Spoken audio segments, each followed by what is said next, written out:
এই যে তুহিন আমার ছোটোবেলার বন্ধু, সে কফি নিজ হাতে বানাইছে, নিজ হাতে বানায় সে কফি খাইতেছে। আর একটা বন্ধু আছে এই যে সবুজ, সেও আমার ছোটোবেলার বন্ধু। ছোটোবেলার বলতে একবার মনে করে ন্যাংটা কাল থেকে শুরু করে এখনও পর্যন্ত আমার 40 বছর বয়স হয়েছে। আমরা এই 3 বন্ধু, আমাদের যে এত মিল মহব্বত, ঠিক আছে, তা বলার বাহিরে। ঠিক আছে, আপনারা আমাদের জন্য দোয়া করবেন যাতে আমরা 3 বন্ধু মৃত্যুর আগ পর্যন্ত আমরা একসাথে থাকতে পারি।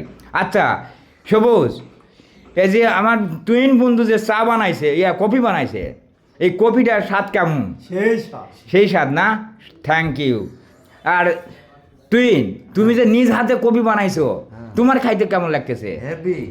Thank you. আমার 2 বন্ধুকেই অনেক অনেক ধন্যবাদ। আপনারা সবাই দোয়া করবেন আমাদের জন্য, আমরা যেন আগামী দিনগুলোতে আরও এর থেকেও ভালো কফি খাইতে পারি। ঠিক আছে, ধন্যবাদ সকলকে।